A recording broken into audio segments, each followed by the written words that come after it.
ਜਥੇਦਾਰ ਦੁਆਰਾ ਨਸ਼ਿਆਂ ਦੇ ਟੈਸਟ ਕਰਾਉਣ ਦੇ ਫੈਸਲੇ ਤੇ ਪਟਨਾ ਸਾਹਿਬ ਵਿਖੇ ਭੜਕੇ ਕਰਮਚਾਰੀ।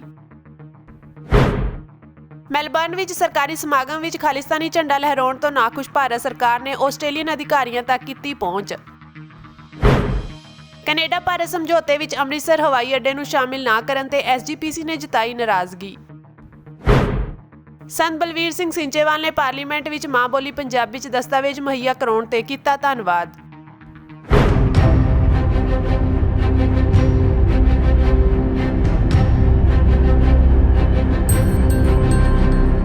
ਅਕਾਲ ਤਖਤ ਦੇ ਜਥੇਦਾਰ ਵੱਲੋਂ ਤਖ਼ਤ ਸ੍ਰੀ ਪਟਨਾ ਸਾਹਿਬ ਪ੍ਰਬੰਧਕੀ ਬੋਰਡ ਦੇ ਕਰਮਚਾਰੀਆਂ ਦੇ ਨਸ਼ਿਆਂ ਸੰਬੰਧੀ ਟੈਸਟ ਕਰਾਉਣ ਦੇ ਕੀਤੇ ਗਏ ਫੈਸਲੇ ਦਾ ਪਟਨਾ ਸਾਹਿਬ ਵਿਖੇ ਸਖਤ ਵਿਰੋਧ ਹੋਇਆ ਹੈ। ਇਸੇ ਤਰ੍ਹਾਂ ਪ੍ਰਬੰਧਕੀ ਬੋਰਡ ਦੇ 2 ਮੈਂਬਰਾਂ ਜਿਨ੍ਹਾਂ ਨੂੰ ਤਨਖਾਹ ਲਾਈ ਗਈ ਹੈ ਨੇ ਸ੍ਰੀ ਅਕਾਲ ਤਖਤ ਦੇ ਜਥੇਦਾਰ ਦੇ ਇਸ ਫੈਸਲੇ ਨਾਲ ਅਸਹਿਮਤੀ ਪ੍ਰਗਟਾਈ ਹੈ। ਮਿਲੇ ਵੇਰਵਿਆਂ ਮੁਤਾਬਕ ਤਖ਼ਤ ਸ੍ਰੀ ਪਟਨਾ ਸਾਹਿਬ ਪ੍ਰਬੰਧਕੀ ਬੋਰਡ ਦੇ ਕੁਝ ਕਰਮਚਾਰੀਆਂ ਤੇ ਹੋਰਨਾਂ ਵੱਲੋਂ ਜਥੇਦਾਰ ਗਿਆਨੀ ਹਰਪ੍ਰੀਤ ਸਿੰਘ ਦੇ ਫੈਸਲੇ ਦਾ ਵਿਰੋਧ ਕੀਤਾ ਗਿਆ ਹੈ। ਇਸ ਸਬੰਧ ਵਿੱਚ ਰੋਸ ਵਿਖਾਵਾ ਕੀਤਾ ਗਿਆ ਤੇ ਪੁਤਲਾ ਸਾੜਿਆ ਗਿਆ। ਇਸ ਦੀ ਪੁਸ਼ਟੀ ਕਰਦਿਆਂ ਮੁਅੱਤਲ ਕੀਤੇ ਗਏ ਜਥੇਦਾਰ ਗਿਆਨੀ ਰਣਜੀਤ ਸਿੰਘ ਗੋਹਰ ਨੇ ਕਿਹਾ ਕਿ ਸ੍ਰੀ ਅਕਾਲ तख्त सर्वोच्च है। नहीं कि जो किए उनको हटा दिया गया भी। ये हमारे पूरे सेवादार भाइयों और मुलाजिमों को ज्ञानी हरप्रीत सिंह ने बदनाम करने की कोशिश की। चीज हम लोग को हड़काने के लिए एक निहंग सिंह मुखी मेजर सिंह के नाम आ रहा है, उसको सेवा दिए 5 मेंबरी कमेटी में उनका नाम आया है कि ये प्रबंधक कमेटी को सहयोग देंगे। तो हम उस दल के बाबा जी से बेनती करूंगा कि खासकर आप इस राजनीतिक से दूरी बनाकर रखें, क्योंकि ये आप लोग को प्रबंधक कमेटी पटना साहिब की आपको मुखौटा बनाकर यहाँ पेश करना चाहती है और आपको सिख कौम में ये बदनाम कर देंगे। खासकर ये लोग की मंशा तख्त साहिब में पूरा गुंडागर्दी खून खराबा करने की है। तो हम लोग चौकस हो जाए, कल से जिनके पास थाला में सभी एक से एक सामान रख लें, श्री साहब लेकर चले, क्योंकि ये लोग कभी भी प्रवेश करेंगे। ਮੈਲਬਰਨ ਵਿੱਚ ਇੱਕ ਸਰਕਾਰੀ ਸਮਾਗਮ ਵਿੱਚ ਖਾਲਿਸਤਾਨੀ ਝੰਡੇ ਲਹਿਰਾਉਣ ਤੇ ਇਤਰਾਜ਼ ਜਤਾਉਂਦਿਆਂ ਭਾਰਤ ਸਰਕਾਰ ਨੇ ਆਸਟ੍ਰੇਲੀਆ ਸਰਕਾਰ ਦੇ ਸ਼ਿਖਰਲੇ ਅਧਿਕਾਰੀਆਂ ਨੂੰ ਚੌਕਸ ਕੀਤਾ ਹੈ। ਭਾਰਤ ਨੇ ਇਹ ਪੇਸ਼ਕਦਮੀ ਅਜਿਹੇ ਮੌਕੇ ਕੀਤੀ ਹੈ ਜਦੋਂ ਪ੍ਰਧਾਨ ਮੰਤਰੀ ਨਰਿੰਦਰ ਮੋਦੀ ਅਗਲੇ ਦਿਨਾਂ ਵਿੱਚ ਕੁਆਡ 4 ਮੁਲਕੀ ਸਮੂਹ ਆਗੂਆਂ ਦੀ ਮੀਟਿੰਗ ਲਈ ਆਸਟ੍ਰੇਲੀਆ ਜਾ ਰਹੇ ਹਨ। ਇਸ ਤੋਂ ਪਹਿਲਾਂ ਮੈਲਬਰਨ ਵਿੱਚ 19 ਨਵੰਬਰ ਨੂੰ ਕਰਵਾਏ ਸਰਕਾਰੀ ਸਮਾਗਮ ਵਾਸਤੇ ਫੰਡ ਆਸਟ੍ਰੇਲੀਆ ਸਰਕਾਰ ਨੇ ਦਿੱਤੇ ਸਨ। ਸਮਾਗਮ ਦੌਰਾਨ ਵੱਡੀ ਗਿਣਤੀ ਖਾਲਿਸਤਾਨੀ ਸਿੱਖਾਂ ਨੇ ਖਾਲਿਸਤਾਨੀ ਝੰਡੇ ਲਹਿਰਾਏ ਸਨ। ਆਸਟ੍ਰੇਲੀਆ, ਅਮਰੀਕਾ, ਕੈਨੇਡਾ ਵਰਗੇ ਦੇਸ਼ਾਂ 'ਚ ਸਿੱਖਾਂ ਨੂੰ ਇਹ ਅਧਿਕਾਰ ਅਤੇ ਆਜ਼ਾਦੀ ਹੈ ਕਿ ਉਹ ਆਪਣੇ ਹੱਕਾਂ ਲਈ ਆਵਾਜ਼ ਬੁਲੰਦ ਕਰ ਸਕਦੇ ਹਨ, ਜਿਸ ਦੇ ਸਦਕਾ ਆਜ਼ਾਦ ਰਾਜ ਖਾਲਿਸਤਾਨ ਲਈ ਸਿੱਖ ਰੈਫਰੈਂਡਮ ਵੀ ਕਰਵਾਏ ਗਏ, ਜਿਸ ਤੇ ਭਾਰਤ ਸਰਕਾਰ ਨੇ ਇਤਰਾਜ਼ ਜਤਾਇਆ ਸੀ, ਪਰ ਕੈਨੇਡਾ, ਆਸਟ੍ਰੇਲੀਆ ਤੇ ਅਮਰੀਕਾ ਨੇ ਇਸ ਵਿੱਚ ਕੋਈ ਦਖਲ ਨਹੀਂ ਦਿੱਤਾ ਸੀ। ਆਸਟ੍ਰੇਲੀਆ ਨੇ ਆਪਣੀ ਰਿਪੋਰਟ ਵਿੱਚ ਕਿਹਾ ਕਿ ਭਾਰਤੀ ਅਧਿਕਾਰੀਆਂ ਨੇ ਵਿਦੇਸ਼ ਮੰਤਰੀ ਪੈਨੀ ਵੋਂਗ ਅਤੇ ਗ੍ਰਹਿ ਮੰਤਰੀ ਕਲੇਅਰ ਓਨਿਲ ਤੱਕ ਪਹੁੰਚ ਕਰਕੇ ਖਾਲਿਸਤਾਨੀ ਲਹਿਰ ਲਈ ਆਸਟ੍ਰੇਲੀਆ, ਖਾਸ ਕਰਕੇ ਮੈਲਬਰਨ ਵਿੱਚ ਵੱਧਦੀ ਹਮਾਇਤ ਤੇ ਚਿੰਤਾ ਜਤਾਈ ਹੈ। ਕੈਨੇਡਾ ਭਾਰਤ ਸਮਝੌਤੇ ਤਹਿਤ ਅੰਮ੍ਰਿਤਸਰ ਹਵਾਈ ਅੱਡੇ ਨੂੰ ਇਸ ਵਿੱਚ ਸ਼ਾਮਿਲ ਨਾ ਕਰਨ ਤੇ ਸ਼੍ਰੋਮਣੀ ਗੁਰਦੁਆਰਾ ਪ੍ਰਬੰਧਕ ਕਮੇਟੀ ਨੇ ਰੋਸ ਜ਼ਾਹਰ ਕੀਤਾ ਹੈ। ਐਸਜੀਪੀਸੀ ਬੁਲਾਰੇ ਸਰਦਾਰ ਗੁਰਬਚਨ ਸਿੰਘ ਗਰੇਵਾਲ ਵੱਲੋਂ ਇਸ ਫੈਸਲੇ ਦੀ ਨਿਖੇਧੀ ਕੀਤੀ ਗਈ।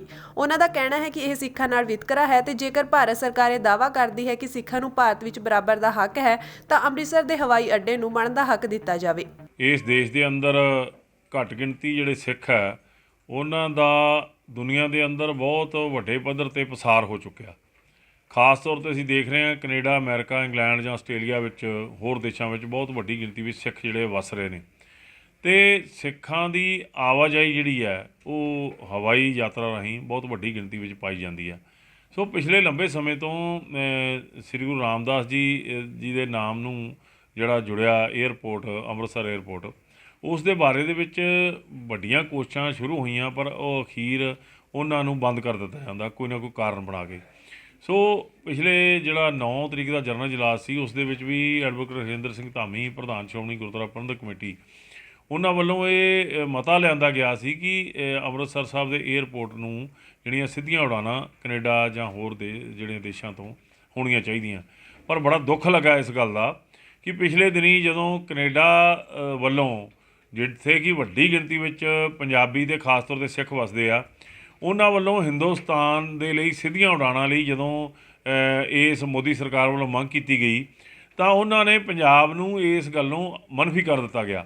ਜਿੱਥੇ ਕਿ ਹੋਰ ਜਿਹੜੇ ਕਲਕੱਤਾ ਜਾਂ ਬੰਬੇ ਜਾਂ ਹੋਰ ਕੇਰਲਾ ਜਾਂ ਹੋਰ ਇਹੋ ਜਿਹੇ ਜਿਹੜੇ ਸਟੇਸ਼ਨ ਉਹਨੂੰ ਦਿੱਤੇ ਗਏ। ਵੱਡੀ ਗਿਣਤੀ ਵਿੱਚ ਜਿੱਥੇ ਸਿੱਖ ਜਿਹੜੇ ਆ ਯਾਤਰਾ ਕਰਦੇ ਆ ਉਸ ਪੰਜਾਬ ਨੂੰ ਅਣਦੇਖਿਆ ਕਰ ਦਿੱਤਾ ਗਿਆ। ਬੜਾ ਅਫਸੋਸ ਹੈ ਇਸ ਗੱਲ ਦਾ, ਅਤੇ ਅਸੀਂ ਇਹ ਸਮਝਦੇ ਹਾਂ ਕਿ ਇਹ ਸਿੱਖਾਂ ਦਾ ਵੱਡਾ ਵਿਤਕਰਾ, ਅਤੇ ਖਾਸ ਤੌਰ 'ਤੇ ਅੰਮ੍ਰਿਤਸਰ ਸਾਹਿਬ ਦੀ ਨਗਰੀ ਜਿਹੜੀ ਕਿ ਪੰਜਾਬ ਨਹੀਂ ਦੇਸ਼ ਦੇ ਅੰਦਰ ਸਭ ਤੋਂ ਵੱਡਾ ਇੱਕ ਟੂਰਿਸਟ ਕੇਂਦਰ ਵਜੋਂ ਜਾਣਿਆ ਜਾਂਦਾ, ਉਸ ਨੂੰ ਇਸ ਗੱਲ ਲਈ ਅਣਡਿੱਠ ਕੀਤਾ ਗਿਆ। ਸੋ ਅਸੀਂ ਨਿੱਜੀ ਤੌਰ 'ਤੇ ਵੀ ਅਤੇ ਸਮੁੱਚੀ ਸ਼੍ਰੋਮਣੀ ਗੁਰਦੁਆਰਾ ਪ੍ਰਬੰਧਕ ਕਮੇਟੀ ਇਸ ਗੱਲ ਲਈ ਜਿਹੜਾ ਸਿੱਖਾਂ ਨਾਲ ਵਿਤਕਰਾ ਕੀਤਾ ਗਿਆ, ਇਸ ਗੱਲ ਲਈ ਅਸੀਂ ਇਹਦੀ ਘੋਰ ਨਿੰਦਾ ਕਰਦੇ ਹਾਂ। ਭਾਵੇਂ ਕਿ ਪਿਛਲੇ ਦਿਨੀ ਧਾਮੀ ਸਾਹਿਬ ਵੱਲੋਂ ਜਿਹੜਾ ਪੱਤਰ ਵੀ ਦੇਸ਼ ਦੀ ਸਰਕਾਰ ਨੂੰ ਲਿਖਿਆ ਗਿਆ, ਪਰ ਅੱਜ ਅਸੀਂ ਇਸ ਗੱਲ ਦਾ ਜਿਵੇਂ ਲੋਕਾਂ ਦੇ ਸਾਹਮਣੇ ਇਹ ਗੱਲ ਉਜਾਗਰ ਕਰਨੀ ਚਾਹੁੰਦੇ ਹਾਂ ਕਿ ਇਸ ਪੰਜਾਬ ਨਾਲ ਅਤੇ ਖਾਸ ਤੌਰ 'ਤੇ ਸਿੱਖਾਂ ਨਾਲ ਜਿਹੜੀਆਂ ਸਿੱਧੀਆਂ ਉਡਾਣਾਂ ਲਈ ਵਿਤਕਰਾ ਕੀਤਾ ਗਿਆ। ਅਸੀਂ ਮੰਗ ਕਰਾਂਗੇ, ਕਿਉਂਕਿ ਵਿਦੇਸ਼ ਦੀਆਂ ਜਿਹੜੀਆਂ ਸਰਕਾਰਾਂ ਉਹਨਾਂ ਵੱਲੋਂ ਮੰਗ ਕੀਤੀ ਜਾਂਦੀ ਆ, ਪਰ ਇਹ ਦੇਸ਼ ਵੱਲੋਂ ਇਹਨੂੰ ਅਣਡਿੱਠ ਕਰ ਦਿੱਤਾ ਜਾਂਦਾ। ਸੋ ਇਸ ਧੱਕੇ ਅਤੇ ਇਸ ਵਿਤਕਰੇ ਖਿਲਾਫ ਅਸੀਂ ਸਮੁੱਚਾ ਸਿੱਖ ਜਗਤ ਇਸ ਗੱਲ ਲਈ ਆਪਣੀ ਰੋਸ ਦਰਜ ਕਰਾਉਂਦਾ, ਅਤੇ ਅਸੀਂ ਆਸ ਕਰਦੇ ਹਾਂ ਕਿ ਇਸ ਦੇਸ਼ ਦੀ ਸਰਕਾਰ, ਮੋਦੀ ਸਰਕਾਰ, ਜੇ ਸਿੱਖਾਂ ਦੇ ਹਿੱਤਾਂ ਦੀ ਗੱਲ ਕਰਦੀ ਆ ਤਾਂ ਉਹਨੂੰ ਸਭ ਤੋਂ ਪਹਿਲਾਂ ਇਸ ਅੰਤਰਰਾਸ਼ਟਰੀ ਹਵਾਈ ਅੱਡਾ ਗੁਰੂ ਰਾਮਦਾਸ ਜੀ ਦੇ ਨਾਮ 'ਤੇ ਆ, ਇਸ ਨੂੰ ਸਿੱਧੀਆਂ ਉਡਾਣਾਂ ਦੇ ਵਿੱਚ ਸ਼ਾਮਲ ਕਰਨਾ ਚਾਹੀਦਾ, ਜਿਹੜਾ ਕਿ ਸਮੇਂ ਦੀ ਵੱਡੀ ਲੋੜ ਆ। ਤਖ਼ਤ ਸ੍ਰੀ ਪਟਨਾ ਸਾਹਿਬ ਪ੍ਰਬੰਧਕੀ ਬੋਰਡ ਦੇ ਵਿਵਾਦ ਦੇ ਮਾਮਲੇ ਵਿੱਚ ਅੱਜ ਸ੍ਰੀ ਅਕਾਲ ਤਖ਼ਤ ਤੋਂ 5 ਸਿੰਘ ਸਾਹਿਬਾਨਾਂ ਵੱਲੋਂ ਸਾਬਕਾ ਜਥੇਦਾਰ ਗਿਆਨੀ ਇਕਬਾਲ ਸਿੰਘ ਨੂੰ ਤਨਖਾਹੀਆ ਕਰਾਰ ਦਿੱਤਾ ਗਿਆ ਹੈ, ਜਦੋਂ ਕਿ ਪ੍ਰਬੰਧਕੀ ਬੋਰਡ ਦੇ 3 ਮੈਂਬਰਾਂ ਨੂੰ ਤਨਖਾਹ ਲਾਈ ਗਈ ਹੈ। ਇਹਨਾਂ ਤੋਂ ਇਲਾਵਾ ਬੋਰਡ ਦੇ 1 ਮੈਂਬਰ ਨੂੰ ਉੱਥੋਂ ਦੇ 5 ਪਿਆਰਿਆਂ ਵੱਲੋਂ ਲਾਈ ਗਈ ਤਨਖਾਹ ਨੂੰ ਪੂਰਾ ਕਰਨ ਲਈ ਆਦੇਸ਼ ਦਿੱਤੇ ਗਏ ਹਨ। ਜਥੇਦਾਰ ਗਿਆਨੀ ਹਰਪ੍ਰੀਤ ਸਿੰਘ ਦੀ ਅਗਵਾਈ ਹੇਠ 5 ਸਿੰਘ ਸਾਹਿਬਾਨਾਂ ਦੀ ਅੱਜ ਸ੍ਰੀ ਅਕਾਲ ਤਖ਼ਤ ਵਿਖੇ ਹੋਈ ਇਕੱਤਰਤਾ ਵਿੱਚ ਤਖ਼ਤ ਸ੍ਰੀ ਕੇਸਗੜ੍ਹ ਸਾਹਿਬ ਦੇ ਜਥੇਦਾਰ ਗਿਆਨੀ ਰਘਬੀਰ ਸਿੰਘ, ਸ੍ਰੀ ਅਕਾਲ ਤਖ਼ਤ ਦੇ ਮੁੱਖ ਗ੍ਰੰਥੀ ਗਿਆਨੀ ਮਲਕੀਅਤ ਸਿੰਘ, ਸ੍ਰੀ ਦਰਬਾਰ ਸਾਹਿਬ ਦੇ ਗ੍ਰੰਥੀ ਗਿਆਨੀ ਸੁਲਤਾਨ ਸਿੰਘ ਅਤੇ ਭਾਈ ਮੰਗਲ ਸਿੰਘ ਸ਼ਾਮਿਲ ਸਨ। ਇਸ ਸੰਬੰਧੀ ਤਖ਼ਤ ਸ੍ਰੀ ਪਟਨਾ ਸਾਹਿਬ ਪ੍ਰਬੰਧਕੀ ਕਮੇਟੀ ਦੇ ਸਾਰੇ ਮੈਂਬਰ ਤਲਬ ਕੀਤੇ ਗਏ ਸਨ। ਜਥੇਦਾਰ ਗਿਆਨੀ ਹਰਪ੍ਰੀਤ ਸਿੰਘ ਨੇ ਤਖ਼ਤ ਸ੍ਰੀ ਪਟਨਾ ਸਾਹਿਬ ਪ੍ਰਬੰਧਕੀ ਬੋਰਡ ਦੇ 3 ਮੈਂਬਰਾਂ ਮਹਿੰਦਰ ਸਿੰਘ, ਰਾਜਾ ਸਿੰਘ ਅਤੇ ਇੰਦਰਜੀਤ ਸਿੰਘ ਨੂੰ ਤਨਖਾਹੀਆ ਕਰਾਰ ਦਿੱਤੇ। 2 ਸਾਬਕਾ ਜਥੇਦਾਰਾਂ ਦੀਆਂ ਸੇਵਾਵਾਂ ਬਹਾਲ ਕਰਨ ਦੇ ਦੋਸ਼ ਹੇਠ ਧਾਰਮਿਕ ਸਜ਼ਾ ਸੁਣਾਈ ਹੈ। ਉਹਨਾਂ ਨੂੰ ਤਖ਼ਤ ਸ੍ਰੀ ਪਟਨਾ ਸਾਹਿਬ ਵਿਖੇ 5 ਦਿਨ ਰੋਜ਼ਾਨਾ 1-1 ਘੰਟਾ ਸੰਗਤਾਂ ਦੇ ਜੋੜੇ ਸਾਫ਼ ਕਰਨ, ਝੂਠੇ ਬਰਤਨ ਮਾਂਜਣ ਅਤੇ ਝਾੜੂ ਮਾਰਨ ਦੀ ਸੇਵਾ ਲਾਈ ਗਈ ਹੈ। ਬਾਅਦ ਵਿੱਚ ਹਰ ਇੱਕ ਨੂੰ 501 ਰੁਪਏ ਦੀ ਕੜਾਹ ਪ੍ਰਸ਼ਾਦ ਦੀ ਦੇਗ ਕਰਵਾ ਕੇ ਖਿਮਾ ਯਾਚਨਾ ਦੀ ਅਰਦਾਸ ਦੇ ਆਦੇਸ਼ ਦਿੱਤੇ ਗਏ ਹਨ। ਇੱਕ ਹੋਰ ਮੈਂਬਰ ਹਰਬੰਸ ਸਿੰਘ ਨੂੰ ਉੱਥੋਂ ਦੇ 5 ਪਿਆਰਿਆਂ ਵੱਲੋਂ ਲਾਈ ਗਈ ਤਨਖਾਹ ਨੂੰ ਹੀ ਪੂਰਾ ਕਰਨ ਦੇ ਆਦੇਸ਼ ਦਿੱਤੇ ਹਨ। ਗਿਆਨੀ ਇਕਬਾਲ ਸਿੰਘ ਨੂੰ ਸ੍ਰੀ ਅਕਾਲ ਤਖ਼ਤ ਵੱਲੋਂ ਕੈਂਪਸ ਖਾਲੀ ਕਰਨ ਦੇ ਦਿੱਤੇ ਆਦੇਸ਼ ਦੀ ਉਲੰਘਣਾ ਕਰਨ ਦੇ ਦੋਸ਼ ਹੇਠ ਤਨਖਾਹੀਆ ਕਰਾਰ ਦਿੱਤਾ ਗਿਆ ਹੈ। ਜ਼ਿਕਰਯੋਗ ਹੈ ਕਿ ਪ੍ਰਬੰਧਕੀ ਕਮੇਟੀ ਨੇ ਉਹਨਾਂ ਦੀਆਂ ਸੇਵਾਵਾਂ ਖਤਮ ਕਰ ਦਿੱਤੀਆਂ ਸਨ। ਉਹਨਾਂ ਨੇ ਇਸ ਫੈਸਲੇ ਨੂੰ ਅਦਾਲਤ ਵਿੱਚ ਚੁਣੌਤੀ ਦਿੱਤੀ ਸੀ। ਇਹਨਾਂ ਤੋਂ ਇਲਾਵਾ ਤਖ਼ਤ ਪਟਨਾ ਸਾਹਿਬ ਦੇ ਵਧੀਕ ਹੈੱਡ ਗ੍ਰੰਥੀ ਭਾਈ ਬਲਦੇਵ ਸਿੰਘ ਕੋਲੋਂ 5 ਬਾਣੀਆਂ ਦਾ ਪਾਠ ਜ਼ੁਬਾਨੀ ਸੁਣਨ ਵਾਸਤੇ ਉੱਥੋਂ ਦੇ 5 ਪਿਆਰਿਆਂ ਨੂੰ ਆਦੇਸ਼ ਦਿੱਤੇ ਗਏ ਹਨ। ਉਹਨਾਂ ਨੇ ਪ੍ਰਬੰਧਕੀ ਕਮੇਟੀ ਨੂੰ ਆਦੇਸ਼ ਦਿੱਤਾ ਹੈ ਕਿ ਜੇਕਰ ਭਾਈ ਬਲਦੇਵ ਸਿੰਘ ਤਖ਼ਤ ਦਾ ਪ੍ਰਬੰਧ ਮਰਿਆਦਾ ਅਨੁਸਾਰ ਚਲਾਉਣ ਦੇ ਯੋਗ ਨਹੀਂ ਤਾਂ ਉਹਨਾਂ ਨੂੰ ਬਦਲ ਦਿੱਤਾ ਜਾਵੇ। ਸੰਤ ਬਲਵੀਰ ਸਿੰਘ ਸਿੰਚੇਵਾਲ ਨੇ ਪਾਰਲੀਮੈਂਟ ਵਿੱਚ ਅੱਜ ਸਰਦ ਰੁੱਤ ਦੇ 258ਵੇਂ ਸੈਸ਼ਨ ਦੇ ਪਹਿਲੇ ਦਿਨ ਪੰਜਾਬੀ ਵਿੱਚ ਦਸਤਾਵੇਜ਼ ਮੁਹੱਈਆ ਕਰਾਉਣ ਤੇ ਧੰਨਵਾਦ ਕੀਤਾ। ਦੱਸਣਯੋਗ ਹੈ ਕਿ ਸੰਤ ਸਿੰਚੇਵਾਲ ਨੇ ਪਹਿਲਾਂ ਪਾਰਲੀਮੈਂਟ ਵਿੱਚ ਇਹ ਮੁੱਦਾ ਚੁੱਕਿਆ ਸੀ ਕਿ ਪਾਰਲੀਮੈਂਟ ਵਿੱਚ ਮਾਂ ਬੋਲੀ ਪੰਜਾਬੀ ਵਿੱਚ ਦਸਤਾਵੇਜ਼ ਮੁਹੱਈਆ ਕਰਵਾਏ ਜਾਣ। ਤੁਹਾਡਾ ਅਸੀਂ ਵਿਸ਼ੇਸ਼ ਤੌਰ ਤੇ ਧੰਨਵਾਦ ਕਰਨਾ ਚਾਹੁੰਦੇ ਹਾਂ ਕਿ ਸਾਨੂੰ ਪੰਜਾਬੀ ਦੇ ਵਿੱਚ ਅਸੀਂ ਸਾਰੇ ਸੰਸਦ ਮੈਂਬਰਾਂ ਦਾ ਵੀ ਧੰਨਵਾਦ ਕਰਨਾ ਚਾਹੁੰਦੇ ਹਾਂ ਜਿਨ੍ਹਾਂ ਨੇ ਐਪਰੀਸ਼ੀਏਟ ਕੀਤਾ। ਸਾਨੂੰ ਪੰਜਾਬੀ ਦੇ ਵਿੱਚ ਅੱਜ ਜਿਹੜਾ ਹੈਗਾ ਅਸੀਂ ਚਾਹੁੰਦੇ ਸੀਗੇ ਉਹ ਸਾਨੂੰ ਮਿਲ ਗਿਆ। ਸੋ ਬਹੁਤ ਬਹੁਤ ਤੁਹਾਡਾ ਧੰਨਵਾਦ ਕਿ ਉਸ ਦਿਨ ਤੁਸੀਂ ਮਿਲੇ ਤੇ ਜਿਸ ਤਰੀਕੇ ਨਾਲ ਤੁਸੀਂ ਮਿਲੇ ਆ ਅਸੀਂ ਬਹੁਤ ਪ੍ਰਭਾਵਿਤ ਹੋਏ, ਕਿਉਂਕਿ ਗੱਲ ਨੂੰ ਸੁਣਨ ਨਾਲ ਹੀ ਇਹਦਾ ਦੁੱਖ ਜਿਹੜਾ ਹੈਗਾ ਉਹ ਟੁੱਟ ਜਾਂਦਾ। ਨਾਲ ਦੀ ਨਾਲ ਤੁਸੀਂ ਫੈਸਲਾ ਕੀਤਾ ਤੇ ਇੱਕ ਗੱਲ ਅਸੀਂ ਜਿਹੜੀ ਹੈਗੀ ਵਿਸ਼ੇਸ਼ ਤੌਰ ਤੇ ਰੱਖਣਾ ਚਾਹੁੰਦੇ ਹਾਂ ਕਿ ਪਹਿਲੀ ਵਾਰੀ ਅਸੀਂ ਸੰਸਦ ਆਏ 8 ਦਿਨ ਪਿਛਲੇ ਵਾਰੀ ਸੰਸਦ ਨਹੀਂ ਚੱਲੀ ਤਾਂ ਇੰਨੇ ਮੌਜੂਦ ਸੀਗੇ ਕਿ ਅਸੀਂ ਸਾਨੂੰ ਜਿਸ ਮਕਸਦ ਦੇ ਨਾਲ ਇੱਥੇ ਭੇਜਿਆ ਤੇ ਉਹ ਜਿਹੜਾ ਹੈਗਾ ਸਾਡਾ ਮਕਸਦ ਨਹੀਂ ਪੂਰਾ ਹੋ ਰਿਹਾ। ਪਰ ਅਸੀਂ ਬੇਨਤੀ ਕਰਾਂਗੇ ਉਹਦਾ ਕਾਰਨ ਕੀ ਸੀਗਾ ਕਿ ਇੱਕ ਮਹਿੰਗਾਈ ਦਾ ਮੁੱਦਾ ਵਿਪਕਸ਼ ਵੱਲੋਂ ਚੁੱਕਿਆ ਸੀ। 8 ਦਿਨਾਂ ਮਗਰੋਂ ਟਾਈਮ ਦਿੱਤਾ, ਜੇਕਰ ਉਹ ਟਾਈਮ ਪਹਿਲਾਂ ਹੀ ਨਿਰਧਾਰਿਤ ਕਰਦੇ ਵੀ ਇਸ ਦਿਨ ਤੁਹਾਡੀ ਚਰਚਾ ਹੋ ਰੌਲਾ ਖਤਮ ਹੋ ਜਾਣਾ ਸੀ। ਸੋ ਉਹ ਜਿਹੜਾ ਚਰਚਾ ਵੀ ਹੋਈ ਪਰ 8 ਦਿਨ ਖਰਾਬ ਹੋਏ। ਥੈਂਕ ਯੂ, ਤੁਹਾਡਾ ਬਹੁਤ ਬਹੁਤ ਧੰਨਵਾਦ। ਭਾਰਤੀ ਕਿਸਾਨ ਯੂਨੀਅਨ, ਕ੍ਰਾਂਤੀਕਾਰੀ ਕਿਸਾਨ ਯੂਨੀਅਨ ਪੰਜਾਬ ਅਤੇ ਕ੍ਰਾਂਤੀਕਾਰੀ ਪੇਂਡੂ ਮਜ਼ਦੂਰ ਯੂਨੀਅਨ ਵੱਲੋਂ ਪਿੰਡ ਸੀਰੀਏਵਾਲਾ ਦੀ ਜਿਨਸੀ ਸ਼ੋਸ਼ਣ ਦਾ ਸ਼ਿਕਾਰ ਹੋਈ ਬੱਚੀ ਦੇ ਦੋਸ਼ੀਆਂ ਅਤੇ ਇਲਾਕੇ ਵਿੱਚ ਲੋਕਾਂ ਨਾਲ ਕਥਿਤ ਠੱਗੀ ਮਾਰਨ ਵਾਲੇ ਟਰੈਵਲ ਏਜੰਟਾਂ ਖਿਲਾਫ ਕਾਰਵਾਈ ਦੀ ਮੰਗ ਨੂੰ ਲੈ ਕੇ ਪੁਲਿਸ ਤੇ ਪ੍ਰਸ਼ਾਸਨ ਖਿਲਾਫ ਅੱਜ ਸਥਾਨਕ ਸ਼ਹਿਰ ਦੇ ਮੁੱਖ ਚੌਂਕ ਵਿੱਚ ਰੋਸ ਪ੍ਰਦਰਸ਼ਨ ਕੀਤਾ ਗਿਆ। क्रांतिकारी पेंडू मजदूर यूਨੀਅਨ ਦੇ ਸੂਬਾ ਪ੍ਰਧਾਨ ਕੁਲਵੰਤ ਸੇਲਬਰਾ ਨੇ ਕਿਹਾ ਕਿ 3 ਮਹੀਨੇ ਪਹਿਲਾਂ ਪਿੰਡ ਸੀਰੀਏਵਾਲਾ ਵਿੱਚ 11 ਸਾਲਾ ਮਾਸੂਮ ਬੱਚੀ ਦਾ ਪਿੰਡ ਦੇ ਇੱਕ ਵਿਅਕਤੀ ਵੱਲੋਂ ਕਥਿਤ ਤੌਰ ਤੇ ਜਿਨਸੀ ਸ਼ੋਸ਼ਣ ਕੀਤਾ ਗਿਆ, ਜਿਸ ਨੂੰ ਲੈ ਕੇ ਸਥਾਨਕ ਪੁਲਿਸ ਤੇ ਪ੍ਰਸ਼ਾਸਨ ਵੱਲੋਂ ਪੀੜਤ ਧਿਰ ਤੇ ਹੀ ਧਾਰਾ 254 ਅਧੀਨ ਕੇਸ ਦਰਜ ਕਰਕੇ ਸਮਝੌਤਾ ਕਰਨ ਲਈ ਦਬਾਅ ਬਣਾਇਆ ਜਾ ਰਿਹਾ ਹੈ।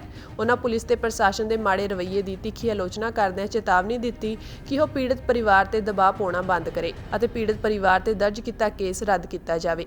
BKU ਕ੍ਰਾਂਤੀਕਾਰੀ ਜ਼ਿਲ੍ਹਾ ਬਠਿੰਡਾ ਦੇ ਪ੍ਰਧਾਨ ਪ੍ਰਸ਼ੋਤਮ ਮਹਿਰਾਜ ਨੇ ਇਲਾਕੇ ਵਿੱਚ ਟਰੈਵਲ ਏਜੰਟਾਂ ਦੀ ਠੱਗੀ ਦਾ ਸ਼ਿਕਾਰ ਹੋਏ ਪੀੜਤਾਂ ਨੂੰ ਇਨਸਾਫ ਦੇਣ ਦੀ ਮੰਗ ਕੀਤੀ। ਉਹਨਾਂ ਕਿਹਾ ਕਿ ਟਰੈਵਲ ਏਜੰਟਾਂ ਦੀ ਠੱਗੀ ਤੋਂ ਪੀੜਤ ਪਰਿਵਾਰ ਇਨਸਾਫ ਲੈਣ ਲਈ ਖੱਜਲ ਖੁਆਰ ਹੋ ਰਹੇ ਹਨ, ਪਰ ਪ੍ਰਸ਼ਾਸਨ ਮੂਕ ਦਰਸ਼ਕ ਬਣਿਆ ਹੋਇਆ ਹੈ। ਧਰਨਾਕਾਰੀਆਂ ਨੇ ਪੁਲਿਸ ਤੇ ਪ੍ਰਸ਼ਾਸਨ ਨੂੰ ਉਕਤ ਦੋਹਾਂ ਮਾਮਲਿਆਂ ਵਿੱਚ ਕਾਰਵਾਈ ਕਰਨ ਦਾ ਅਲਟੀਮੇਟਮ ਦੇਣ ਮਗਰੋਂ ਆਪਣਾ ਧਰਨਾ ਸਮਾਪਤ ਕਰ ਦਿੱਤਾ।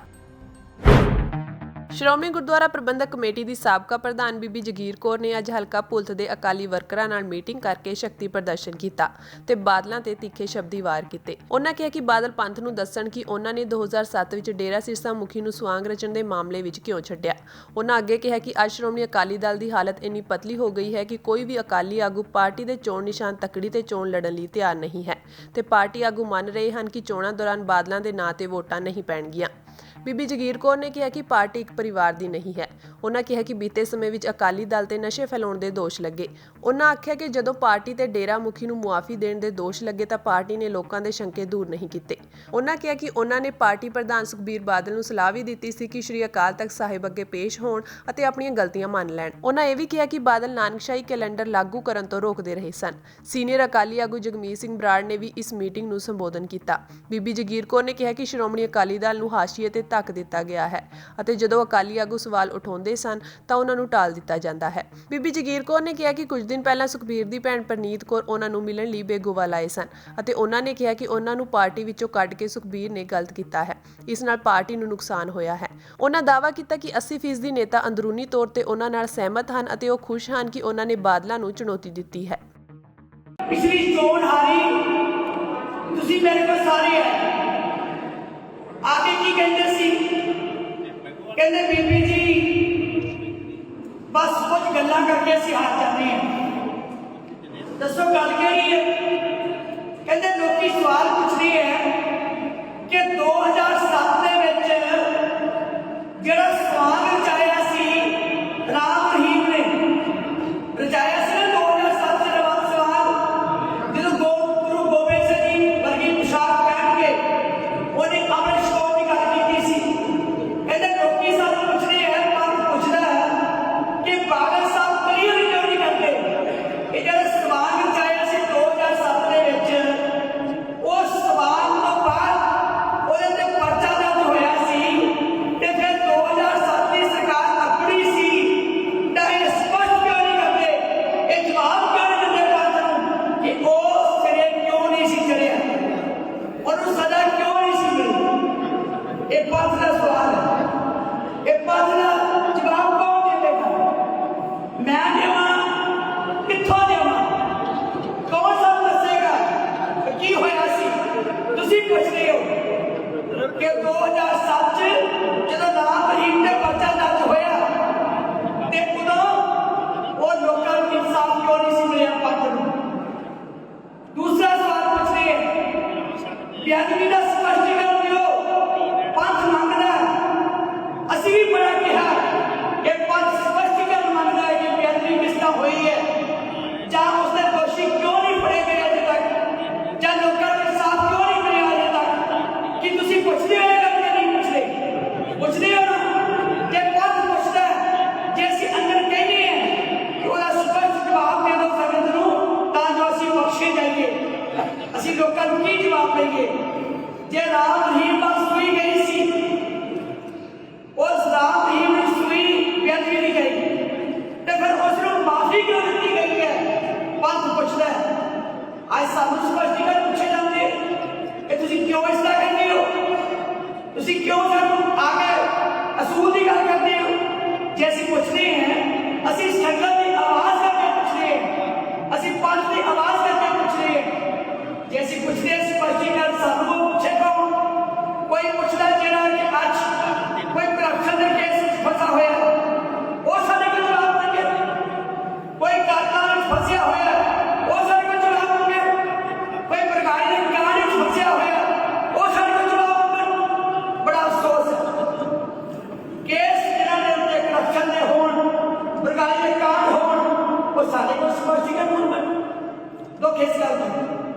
ਸੰਗਤ ਜੀ, ਸ਼੍ਰੋਮਣੀ ਅਕਾਲੀ ਦਲ ਲਹੂ ਪੰਜਾਬ ਇਤਿਹਾਸ ਹੈ। ਸ਼੍ਰੋਮਣੀ ਅਕਾਲੀ ਦਲ ਜੀ ਕੁਰਬਾਨੀਆਂ ਚੋਂ ਨਿਕਲਿਆ ਹੋਇਆ ਇਤਿਹਾਸ ਹੈ। ਸਾਡੇ ਬਜ਼ੁਰਗਾਂ ਨੇ ਸੀਨੇ ਦੀ ਮਿਹਨਤ ਨਾਲ ਪਾਲਿਆ ਹੋਇਆ ਇੱਕ ਸ਼੍ਰੋਮਣੀ ਅਕਾਲੀ ਦਲ ਦਾ ਇਤਿਹਾਸ ਹੈ। 26 ਸਾਲ ਤੁਸੀਂ ਮੈਨੂੰ ਸੇਵਾ ਦਿੱਤੀ, ਤੁਹਾਡੀ ਸੇਵਾ ਦਾ 26 ਸਾਲ ਹੋ ਗਏ, ਔਰ 26 ਸਾਲ ਵਿੱਚ ਕੋਈ ਮੇਰੇ ਉੱਤੇ ਕੋਈ ਕਿੰਤੂ ਕਰ ਦੇਵੇ ਕਿਸੇ ਗੱਲ ਦਾ ਨਾ ਪ੍ਰਧਾਨ ਸਾਹਿਬ ਨੂੰ ਪੁੱਛਿਆ ਇਹ ਮੇਰੇ ਤੇ ਐਲੀਗੇਸ਼ਨ ਲਾਓ, ਮੇਰੇ ਤੇ ਕਿੰਤੂ ਕਰੋ, ਮੈਂ ਨੁਕਸਾਨ ਕੀ ਕੀਤਾ ਤੁਹਾਨੂੰ ਦਾ, ਮੈਂ ਪਾਰਟੀ ਦਾ ਨੁਕਸਾਨ ਕੀ ਕੀਤਾ, ਅੱਜ ਤੱਕ ਇੱਕ ਸ਼ਬਦ ਦੇ ਖਿਲਾਫ ਨਹੀਂ ਬੋਲੀ।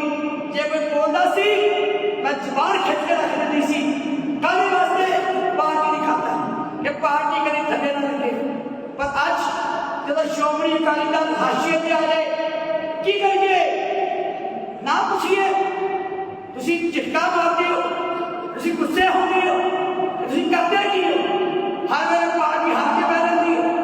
ਦਰਦ ਮੇਰਾ ਨਹੀਂ ਹੈ, ਦਰਦ ਤੁਹਾਡਾ ਹੈ। ਸਵਾਲ ਮੇਰੇ ਨਹੀਂ ਹੈ, ਸਵਾਲ ਤੁਹਾਡੇ ਹੈ, ਕੌਮ ਦੇ ਹੈ, ਪੰਥ ਦੇ ਹੈ, ਅਕਾਲੀ ਦਲ ਦੇ ਵਰਕਰਾਂ ਦੇ ਹੈ।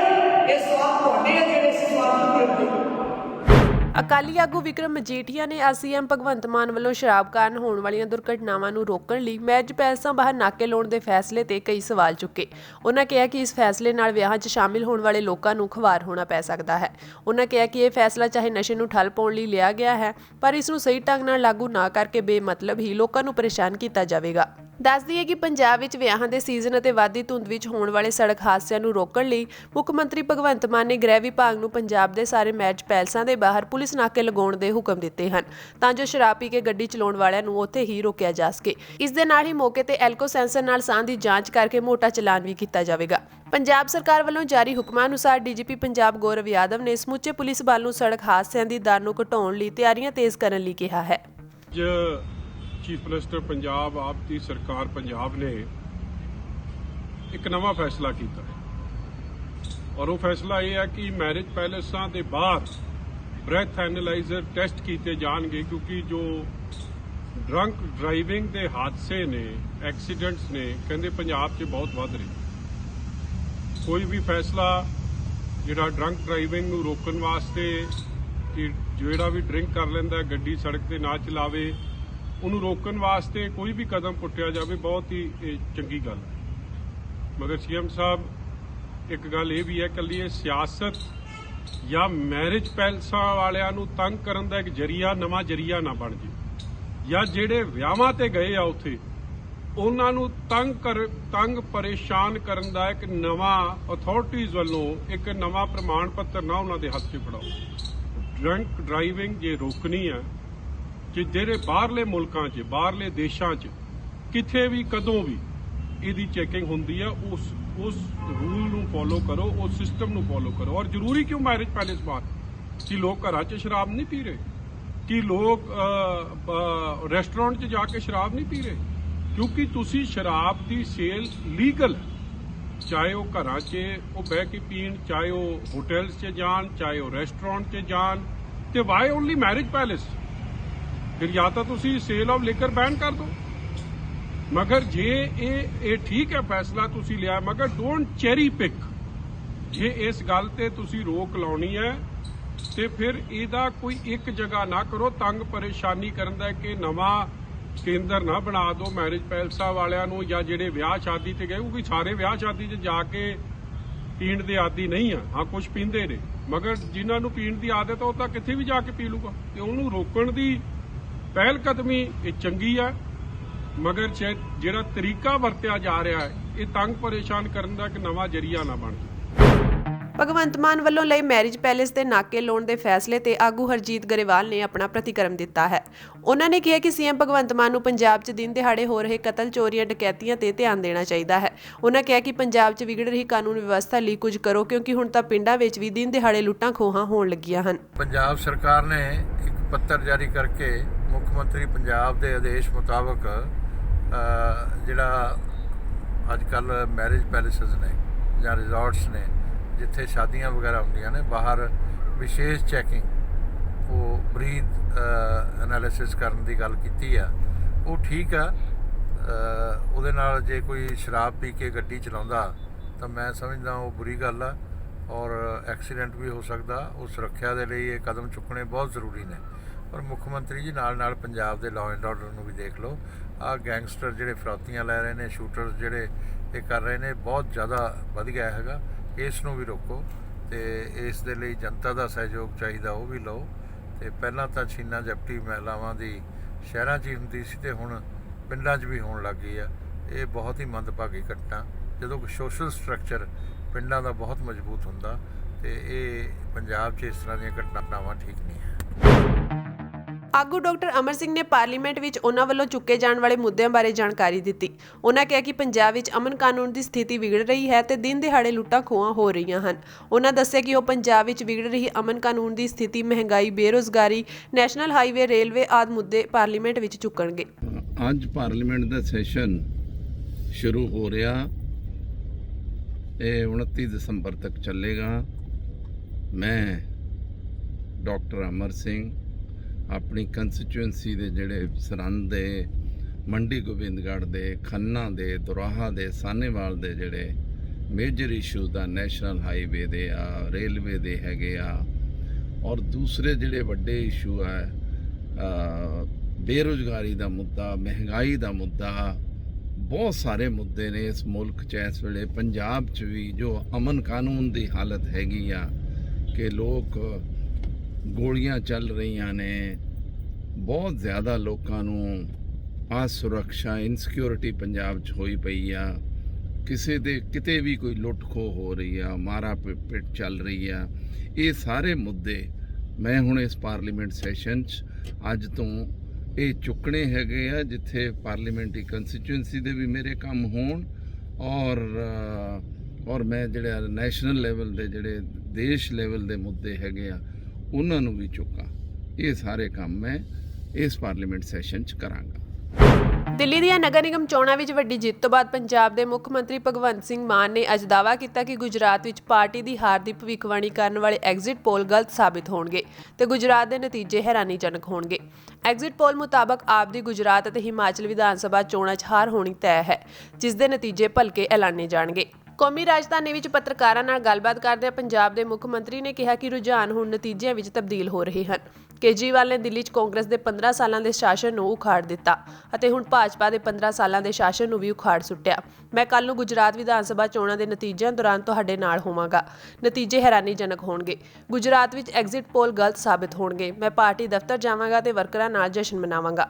नतीजे जो दिल्ली एमसीडी के आ रहे हैं जी, लगभग 90 सीटों का आम आदमी को फायदा हो रहा है पिछली बार से, और एमसीडी में हम शानदार जीत दर्ज करने वाले हैं। धीरे धीरे रुझान जो हैं वो नतीजों में बदल रहे हैं, और अरविंद केजरीवाल ने पहले 15 साल की कांग्रेस की सत्ता को उखाड़ा था दिल्ली से, अब 15 साल की एमसीडी को भी उखाड़ दिया है। इसका मतलब ये है कि लोग जो हैं वो नफरत की राजनीति को पसंद नहीं करते। लोग स्कूल, अस्पताल, बिजली, सफाई, इंफ्रास्ट्रक्चर को वोट देते हैं। बीजेपी मुझे बीजेपी बाद में बोल लेना आप।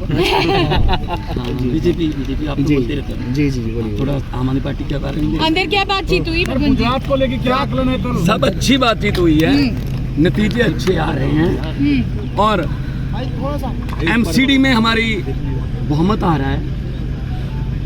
अब दिल्ली की सफाई होगी, असली झाड़ू अब दिल्ली के कूड़ा के पहाड़ों पर चलेगा। सबसे बड़ी पार्टी कहने वाले साथ सीएम यहाँ पे रोड शो कर रहे थे, 450 एमपी रोड शो कर रहे थे। इन्होंने जानबूझकर इकट्ठा रखा कि शायद आम आदमी पार्टी को हम गुजरात में बिजी कर लेंगे या एमसीडी में बिजी कर लेंगे, लेकिन कल वाले नतीजे भी इसी समय मैं आपके पास आऊँगा। कल वाले नतीजों का भी मैं यही रिजल्ट, सरकार बनाते हुए नहीं दिखा रहे हैं, जबकि एग्जिट पोल तो आज भी हमें कुछ एकदम, इसका मतलब एग्जिट पोल, अब ये बीजेपी वाले कह रहे हैं जी एग्जिट पोल पे यकीन नहीं है हमें, वो कह रहे हैं हम मेयर बना लेंगे। एक मिनट, अभी बीजेपी वाले कह रहे हैं कि एग्जिट पोल गलत निकला, तो कल क्यों नहीं गलत निकलेगा फिर? कल वाला सही निकलेगा है, ऐसा नहीं होता। जनता जनार्दन है, लोग बड़े हैं, लोग बड़े हैं, पब्लिक देखो लोकतंत्र में लोग बड़े हैं। कोई एग्जिट पोल, कोई सर्वे लोग नहीं बताते इस बात को कि हम क्या कर रहे हैं। तो आज की शानदार जीत जो हुई है, क्योंकि मुझे एक इम्पोर्टेंट मीटिंग में जाना है, उसके बाद मैं आऊंगा और जश्न इकट्ठे अरविंद केजरीवाल जश्न मनेगा क्या आपका? यस बीजेपी दफ्तर में मीटिंग चल रही है, बीजेपी ने कहा है कि संपर्क करिए, जो बीजेपी ने जीते हैं उनसे संपर्क किया जाएगा, बीजेपी के नेता कह रहे हैं। बीजेपी को यही आता है, संपर्क कर लो, अगर खुद नहीं जीतते दूसरों के संपर्क कर लो। बीजेपी वाले आम आदमी पार्टी से संपर्क नहीं करते। ਪਿਛਲੇ ਦਿਨੀ ਮੈਨੀਟੋਬਾ ਵਿਧਾਨ ਸਭਾ ਵਿੱਚ ਬਰਰੋਜ਼ ਵਿਧਾਨ ਸਭਾ ਹਲਕੇ ਦੇ ਵਿਧਾਇਕ ਦਲਜੀਤਪਾਲ ਸਿੰਘ ਬਰਾੜ ਵੱਲੋਂ ਮੈਨੀਟੋਬਾ ਦੇ ਵਿਦਿਅਕ ਅਦਾਰਿਆਂ ਵਿੱਚ ਪੰਜਾਬੀ ਭਾਸ਼ਾ ਪੜ੍ਹਾਏ ਜਾਣ ਦੇ ਹੱਕ ਵਿੱਚ ਇੱਕ ਪਟੀਸ਼ਨ ਪੜ੍ਹੀ ਗਈ। ਇਸ ਵਿੱਚ ਉਹਨਾਂ ਨੇ ਦੱਸਿਆ ਕਿ ਮਰਦਮਸ਼ੁਮਾਰੀ 2021 ਦੇ ਅਨੁਸਾਰ ਪੰਜਾਬੀ ਕੈਨੇਡਾ ਵਿੱਚ ਚੌਥੀ ਸਭ ਤੋਂ ਵੱਧ ਬੋਲੀ ਜਾਣ ਵਾਲੀ ਭਾਸ਼ਾ ਹੈ ਅਤੇ ਮੈਨੀਟੋਬਾ ਵਿੱਚ 33,315 ਲੋਕ ਹਨ ਜਿਨ੍ਹਾਂ ਦੀ ਮੂਲ ਭਾਸ਼ਾ ਪੰਜਾਬੀ ਹੈ। ਹਜ਼ਾਰਾਂ ਪੰਜਾਬੀ ਵਿਦਿਆਰਥੀ ਆਏ ਦਿਨ ਮੈਨੀਟੋਬਾ ਸੂਬੇ ਨੂੰ ਆ ਰਹੇ ਹਨ ਅਤੇ ਪ੍ਰਵਾਸੀ ਪੰਜਾਬੀ ਇੱਥੇ ਆ ਕੇ ਵਸ ਰਹੇ ਹਨ। ਪੰਜਾਬੀ ਮੂਲ ਦੇ ਲੋਕ ਸਿੱਖਿਆ, ਵਿਗਿਆਨ, ਸਿਹਤ, ਵਪਾਰ ਅਤੇ ਰਾਜਨੀਤੀ ਵਰਗੇ ਖੇਤਰਾਂ ਵਿੱਚ ਕੈਨੇਡਾ ਅਤੇ ਮੈਨੀਟੋਬਾ ਦੇ ਸਮਾਜਿਕ ਅਤੇ ਆਰਥਿਕ ਵਿਕਾਸ ਵਿੱਚ ਬਹੁਤ ਵੱਡਾ ਯੋਗਦਾਨ ਪਾਉਂਦੇ ਹਨ। ਮੈਨੀਟੋਬਾ ਵਿੱਚ ਆ ਕੇ ਵਸਣ ਦੇ ਵਰਤਾਰੇ ਦੌਰਾਨ ਨਵੇਂ ਆਏ ਪੰਜਾਬੀ ਬਹੁਤ ਕੁਰਬਾਨੀਆਂ ਕਰਦੇ ਹਨ, ਜਿਨ੍ਹਾਂ ਵਿੱਚੋਂ ਇੱਕ ਆਪਣੀਆਂ ਸੱਭਿਆਚਾਰਕ ਜੜ੍ਹਾਂ ਤੇ ਭਾਸ਼ਾ ਤੋਂ ਦੂਰ ਹੋਣਾ ਵੀ ਸ਼ਾਮਿਲ ਹੈ। ਬਹੁਤ ਸਾਰੇ ਪੰਜਾਬੀ ਮਾਪੇ ਅਤੇ ਪਰਿਵਾਰ ਚਾਹੁੰਦੇ ਹਨ ਕਿ ਉਹਨਾਂ ਦੇ ਬੱਚੇ ਆਪਣੀ ਭਾਸ਼ਾ ਨੂੰ ਬਰਕਰਾਰ ਰੱਖਣ ਅਤੇ ਸੱਭਿਆਚਾਰ ਨਾਲ ਜੁੜੇ ਰਹਿਣ। ਮੈਨੀਟੋਬਾ ਦੇ ਪਬਲਿਕ ਸਕੂਲਾਂ ਵਿੱਚ ਬੱਚਿਆਂ ਤੇ ਨੌਜਵਾਨਾਂ ਨੂੰ ਫ੍ਰੈਂਚ, ਯੂਕਰੇਨੀ, ਓਬੀਜ਼ਵੇ, ਫਿਲੀਪੀਨੋ, ਕ੍ਰੀ, ਹੈਬਰੀਊ ਅਤੇ ਸਪੈਨਿਸ਼ ਭਾਸ਼ਾਵਾਂ ਦੁਭਾਸ਼ੀ ਪ੍ਰੋਗਰਾਮਾਂ ਤਹਿਤ ਪੜ੍ਹਾਈਆਂ ਜਾਂਦੀਆਂ ਹਨ, ਪਰ ਪੰਜਾਬੀ ਦਾ ਕੋਈ ਅਜਿਹਾ ਪ੍ਰੋਗਰਾਮ ਉਪਲਬਧ ਨਹੀਂ ਹੈ।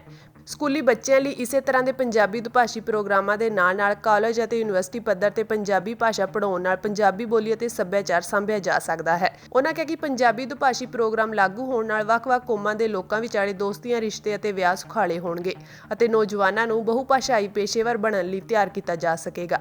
ਉਹਨਾਂ ਨੇ ਸੂਬਾਈ ਸਰਕਾਰ ਨੂੰ ਮੌਜੂਦਾ ਦੁਭਾਸ਼ੀ ਪ੍ਰੋਗਰਾਮਾਂ ਵਾਂਗ ਹੀ ਸਰਕਾਰੀ ਸਕੂਲਾਂ ਵਿੱਚ ਪੰਜਾਬੀ ਦੁਭਾਸ਼ੀ ਪ੍ਰੋਗਰਾਮ ਲਾਗੂ ਕਰਨ ਲਈ ਕਦਮ ਚੁੱਕਣ ਅਤੇ ਮੈਨੀਟੋਬਾ ਵਿੱਚ ਸਿੱਖਿਆ ਦੇ ਹੋਰ ਅਦਾਰਿਆਂ ਵਿੱਚ ਪੰਜਾਬੀ ਭਾਸ਼ਾ ਦੀ ਸਿੱਖਿਆ ਨੂੰ ਲਾਗੂ ਕਰਨ ਲਈ ਕਦਮ ਚੁੱਕਣ ਦੀ ਅਪੀਲ ਕੀਤੀ। I wish to present the following petition to the Legislative Assembly. To the Legislative Assembly of Manitoba. The background to this petition is as follows. According to Census 2021, Punjabi is the fourth most spoken language in Canada, and there are 33,315 people in Manitoba whose native language is Punjabi. Thousands of Punjabi newcomers are coming to Manitoba as students and as immigrants looking to call this province home. People of Punjabi origin contribute a great deal to the social and economic development of Canada and Manitoba in fields such as education, science, health, business and politics. In coming to Manitoba, Punjabi newcomers make sacrifices including distance from their cultural roots and language. Many Punjabi parents and families want their children to retain their language and keep a continued cultural appreciation. Manitoba has many good bilingual programs in public schools for children and teens available in other languages including French, Ukrainian, Ojibwe, Filipino, Cree, Hebrew and Spanish. Punjabi bilingual programs for children and teens as well as Punjabi language instruction at a college and university level could similarly teach and maintain Punjabi language and culture.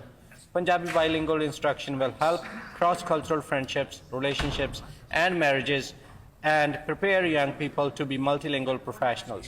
We petition the Legislative Assembly of Manitoba as follows: to urge the provincial government to take steps to implement Punjabi bilingual programs in public schools similar to existing bilingual programs and take steps to implement Punjabi language instruction in other levels of education in Manitoba.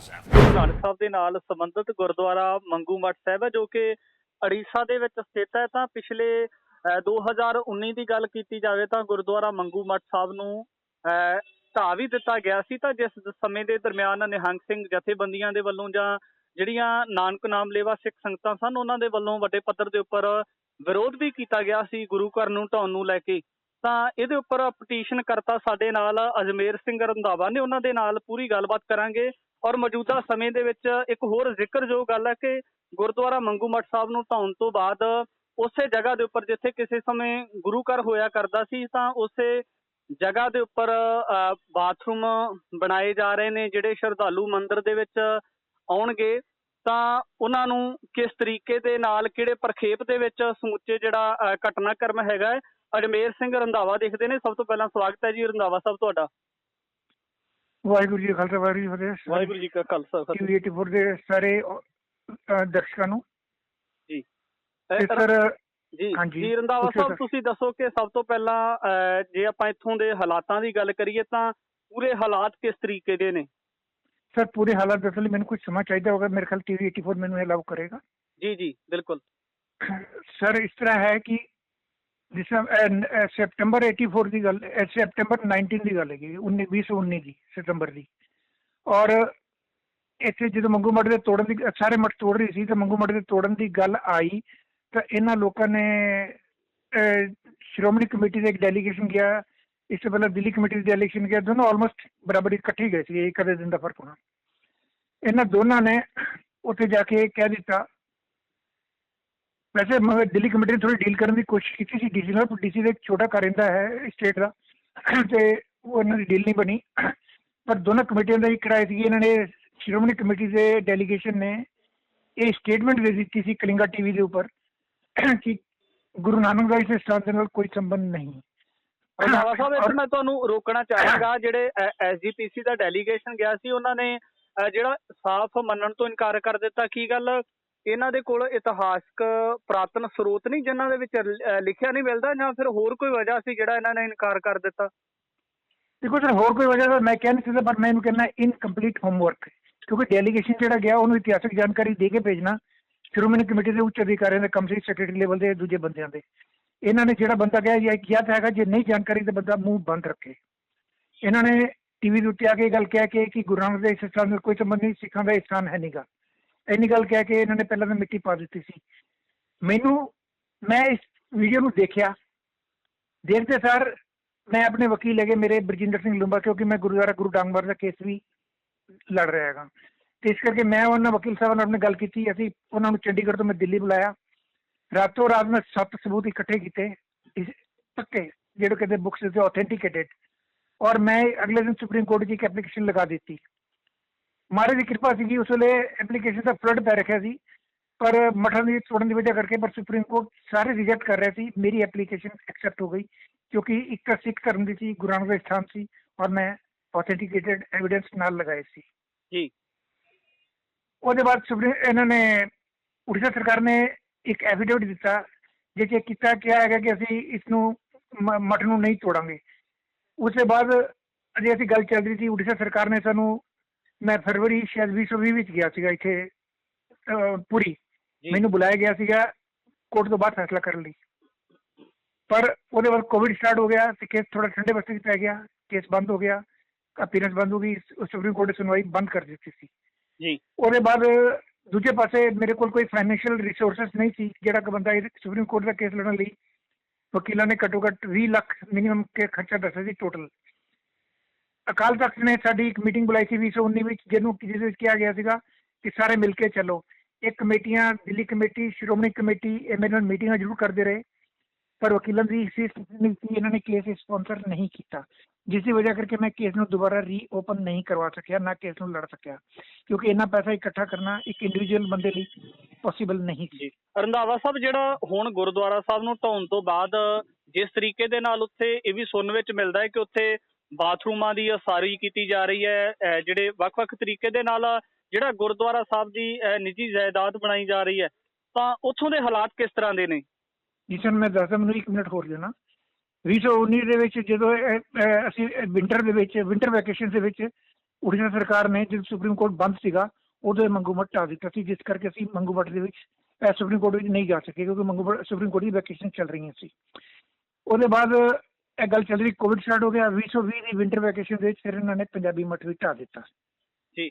ਇਸ ਤਰ੍ਹਾਂ ਇਹਨਾਂ ਨੇ winter vacation ਦਾ misuse ਕੀਤਾ ਉੜੀਸਾ ਸਰਕਾਰ ਨੇ। ਸਿੱਖ ਕੌਮ ਸਾਡੇ ਕਮੇਟੀਆਂ ਤੇ ਵੈਸੇ ਸੱਚੀ ਗੱਲ ਤੇ ਕਮੇਟੀਆਂ ਤੇ ਸਿਰਫ ਨਾਮ ਦੇ ਲਈ ਗਿਆ, ਇਹ ਸਿੱਖ ਇਹ ਗੁਰਦੁਆਰਾ ਸੁਧਾਰ ਲੈ ਰਹੇ ਜਾਂ ਮੌਕਾ ਬਣ ਕੇ ਕਮੇਟੀ ਬਣ ਗਈ, ਇਹ ਲੈ ਗਏ, ਨਹੀਂ ਤਾਂ ਇਸ ਲਾਇਕ ਨਹੀਂ ਕਿ ਇਹ ਪੰਥ ਦੀ ਅਗਵਾਈ ਕਰ ਸਕਣ। ਫਿਰ ਵੀ ਮੈਂ ਜਿਹੜੀ ਗੱਲ ਕਹਿਣਾ ਚਾਹੁੰਦਾ ਕਿ ਆਮ ਸਿੱਖ ਨੂੰ ਸੱਟ ਵੱਜਦੀ ਹੈ, ਮੈਨੂੰ ਵੀ ਸੱਟ ਵੱਜੀ ਸੀ, ਮੈਂ ਸੁਪਰੀਮ ਕੋਰਟ ਚਲਾ ਗਿਆ ਸੀ।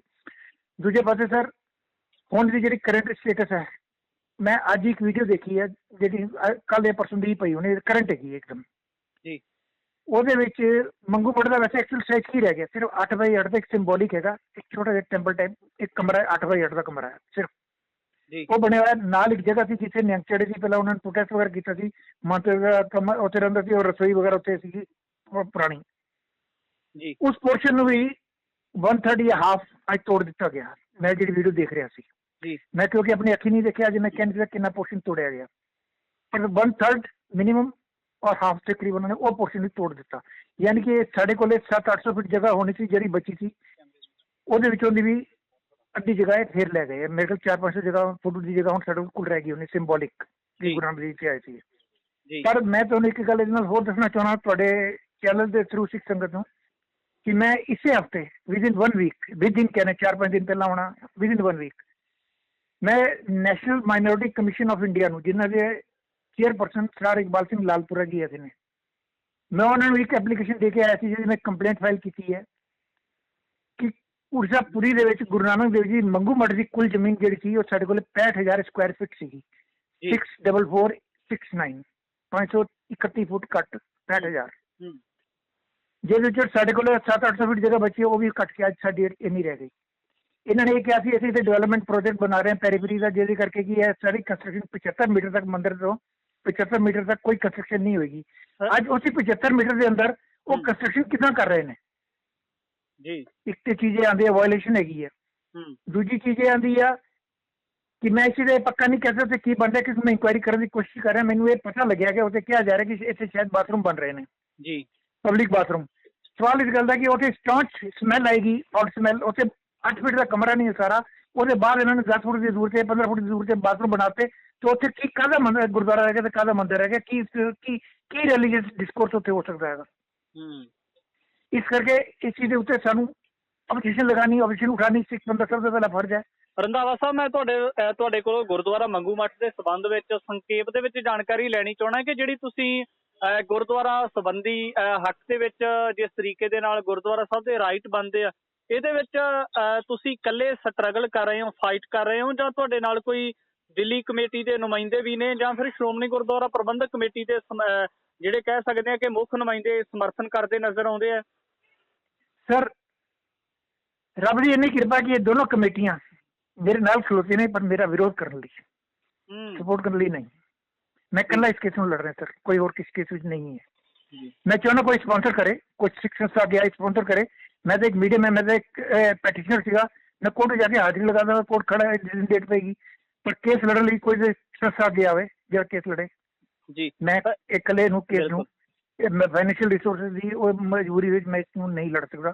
ਔਰ ਸਹੀ ਚੀਜ਼ ਗੱਲ ਹੈਗੀ ਆ, ਉਹ ਇੱਕ ਕਹਾਵਤ ਹੈਗੀ ਆ, ਵੱਡੇ ਮਿਊਜ਼ਿਕ स्टोर है, नकार खाने में तूती की आवाज़ कौन सुनेगा। मेरा एक छोटी सी टीपी है, मैं मेरी आवाज़ कहना सुननी है सर।